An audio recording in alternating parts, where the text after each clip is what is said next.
والسلام عليكم ورحمة الله وبركاته. اليوم أصدقائي رجعنا لكم فيديو جديد وحلقة جديدة في قناة اختراع المستقبل.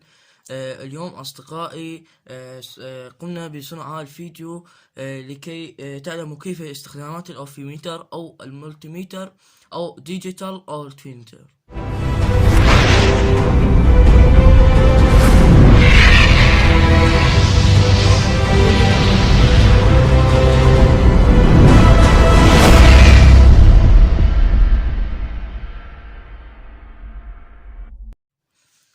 كما ترون هذا هو الشكل الذي يأتي من السوق. هذه النوعية هي حديثة، قمت بشرائها لا تتجاوز $10.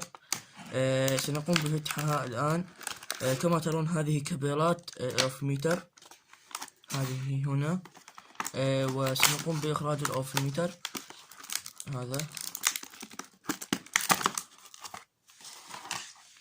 هذا كما ترون مع كتالوج. سنقوم بترجمته في آخر الفيديو.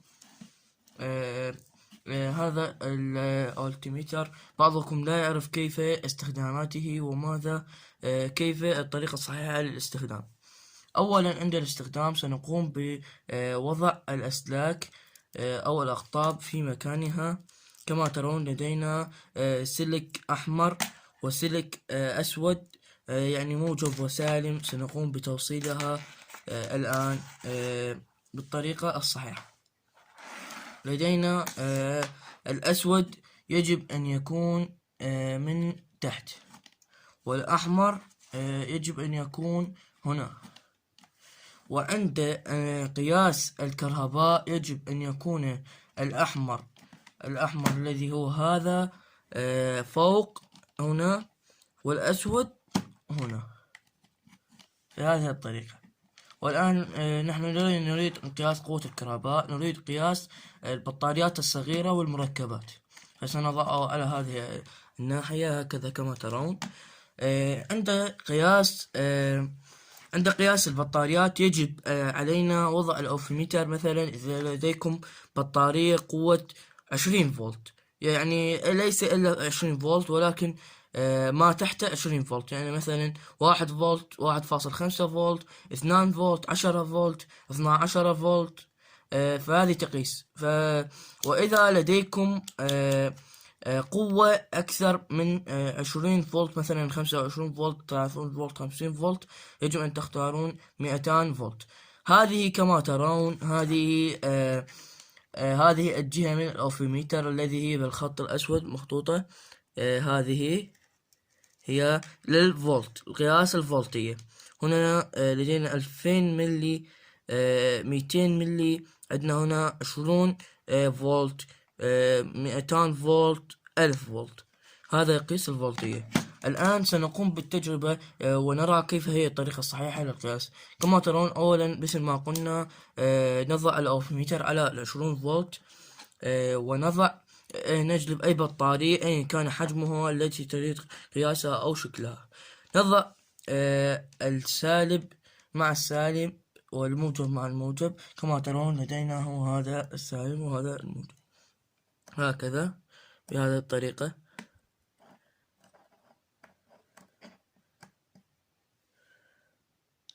كما ترون هذه بطارية 9 فولت، وهي الآن كما ترون موجود لدينا 9 فولت، وهذا يعني يقيس بكفاءة عالية. وملاحظة، إذا كان الأسلاك غير مضبوطة بالشكل الجيد ستظهر لدينا علامة النقص التي تظهر هنا. الآن كما ترون الآن هي الطريقة الصحيحة، فليس هناك هنا أي علامة. ولكن إذا كان العلامة ليست موجودة، مثلا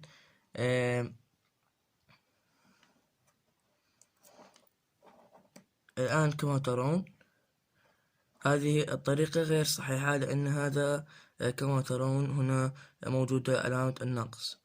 وإذا كان الطريقة الصحيحة فهكذا كما ترون، هذه هي الطريقة الصحيحة للتوصيل، ليس هناك أي علامة، هذا جيد.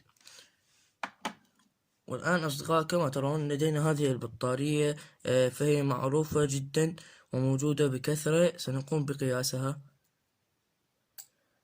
كما ترون هذه البطارية ليست قوية جدا. هذا الأوتوميتر الآن يبدأ بالعد كما ترون هكذا. لدينا هذه البطارية الصغيرة التي هي أصغر من التي قمنا بتجربتها الآن. هذه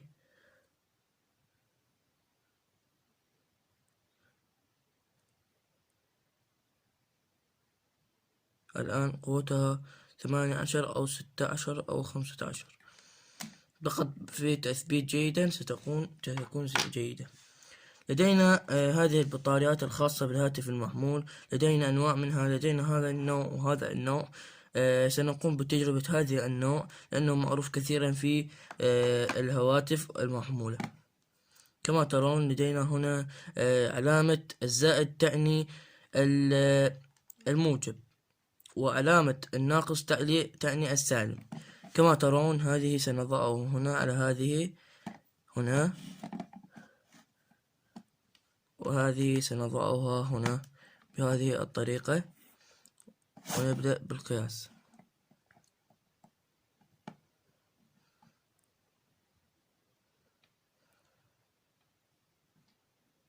كما ترون هذه البطارية ليس بها فولتية كبيرة لأنها نافذة من الشحن تماما، فبها 7 ملي فولت، يعني قليلا من الفولتية موجودة بها. يعني هذه البطارية الآن غير ممتلئة. هذا الأوتوميتر يمكنه قياس أي بطارية. ودينا هذه البطارية القابلة للشحن أيضا كما وجدنا بطارية الهاتف المحمول. هذه الآن نقوم بربط الأسلاك بالطريقة الصحيحة كما ترون بهذه الطريقة، والسلك الآخر أيضا سنقوم بربطه. وكما ترون هذه البطارية أعطتني 48 ملي فولت، يعني الطاقة ليست كبيرة جدا، فهي ضئيلة وبسيطة، يعني لا تصل الفولت. الفولت يصل 0 1 2، والفولت يبدأ هنا وليس هنا. إذا كان الرقم فقط هنا وليس هنا فهذا يعني ليس فولت. هنا الفولت، وهنا مثلا 10,000 فولت، 1000 فولت، هنا هكذا. تبدأ لدينا هنا لدينا بطارية الليثيوم التي تستخدم في شحن الهواتف، ليس في شحن الهواتف عفوا، بل في الباور سبلاي أو الشاحن السفري للهاتف هكذا. كما ترون هذه البطارية ليست قوية جدا، فهي قوتها ليست جيدة جدا، فهي 3 تعطي فقط. لدينا هذه البطارية أيضا.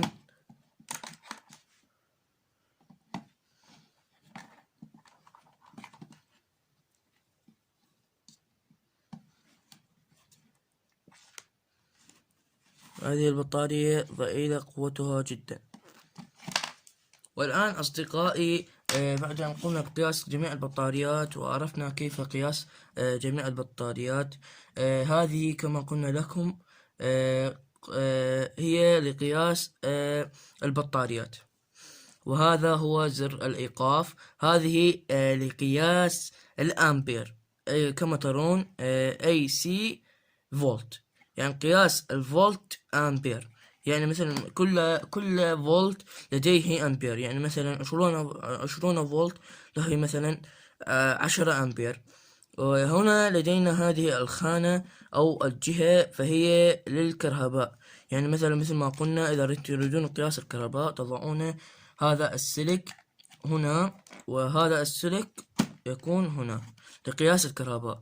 تضعون هذه في الكهرباء، ستقوم العداد بقياس الكهرباء، ويجب أن يكون هذا السهم على الكهرباء. يعني مثلا ما هي الكهرباء التي لديك؟ هل هي مثلا 200 فولت أو 20 ملي أو 200 ملي أو 10 أمبير؟ هذه الخانة كما ترون هي لقياس الدوائر الإلكترونية. كما تعرفون إذا لديكم دائرة إلكترونية مثلا شاحن هاتف أو دائرة شحن الهاتف، أو مثل هذا الأوبتيميتر، أو أشياء كثيرة فيها دوائر إلكترونية، مثل الليدات فبيها دوائر إلكترونية، وكثير من الأشياء فيها دوائر إلكترونية. هنا هي الخانة التي هنا تقيس الأشياء التي هي في الدوائر الإلكترونية. هذه الخانة كما ترون لدينا هنا، فهي تقيس ترى إذا كان هناك أي تطابق. فكما ترون الآن سنقوم بتوصيل الصوت.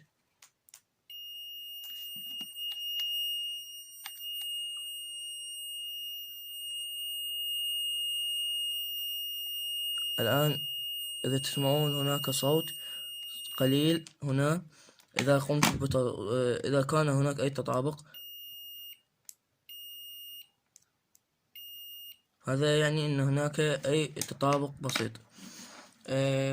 ولدينا لقياس المكثفات أو المركبات الإلكترونية، كما ترون لدينا هذه الخانة التي موجودة هنا، التي هي هذه،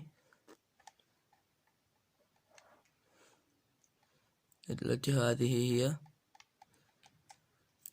لقياس المركبات الإلكترونية أو المقاومات أيا كان نوعها. مثل لدينا هذا الفيوز أو المقاومة، كما ترون نضعها بهذا الشكل. كما ترون لدينا هذه المقاومة لا تعمل، فيعني أنها لا تقيس، فهذه يعني غير صالحة للعمل. لدينا هذا المكثف، مركب المكثف، كما ترون إذا لا تعرفون ما هو أين الموجب والسالب، فهذا يعني السالب، وهذا يعني الموجب، يعني هذا السلك الأحمر وهذا السلك الموجب. كما ترون بهذه الطريقة يمكننا القياس.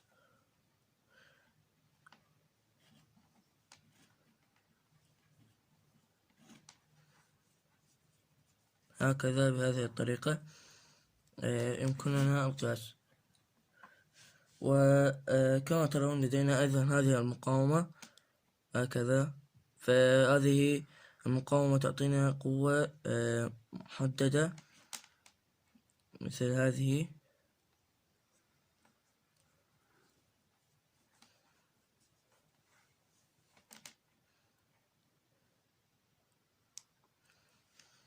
ولتعرفوا أن المقاومة أو الدايود يوصل الكهرباء، أو يمكنه الحفاظ على أجهزة إلكترونية، كما ترون فهذا لا توصل، فهذه يعني جيدة.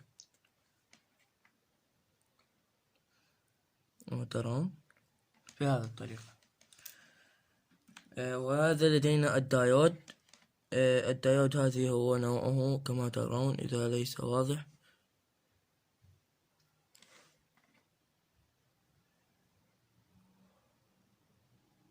هذا هو شكله.